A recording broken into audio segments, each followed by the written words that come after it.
দাঁড়ান দাঁড়ান, ছবি তুলতে তোমার উল্টা পথে কেন রিক্সা? আপনার 100 টাকা জরিমানা, উল্টা পথে গাড়ি চালানো। স্যার আমি তো অচল, এই যে দেন না। এই আপনার এটা দেখতে চাইছেন? না স্যার, এই যে আমি অসুস্থ অনেকদিন ধরে। আপনি যদি বেশি কথা বলেন জরিমানা পাবেন। ভুল হয়ে গেছে। আমি যদি একজনটা এখন মাইট দিয়ে বলি যে আমার ভুল হয়ে গেছে, হবে এটা? আইন কি আমাকে ছেড়ে দিবে? আপনাকে মারার কথা বলছি আমি, তার আমি কথা বলেন কেন? আপনার 200 টাকা জরিমানা। পার্সেল দোকানদার কে? এটা কি মেইন রাস্তা? এটা কি মেইন রাস্তা? আপনি মেইন রাস্তা কয় ফিট দখল করে রাখছেন? তারপরে আপনার ইয়ের সামনে গাড়ি কেন?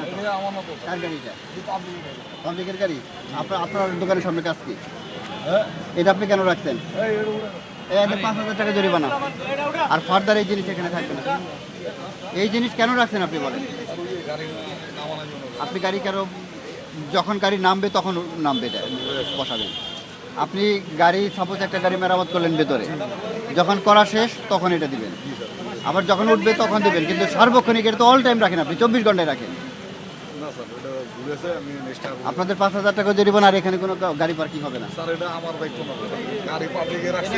এটা যাকে দেখেন তো, তারা সবই মামলা দেবার। এই গাড়িটা ওই আর্টিকেল, ওইটা কি? ওইটা কার? এগুলা ভেতরে ঢোকান। আর 5,000 টাকা জরিমানা আপনাদের। এবার কথা বললে পারবে জরিমানা।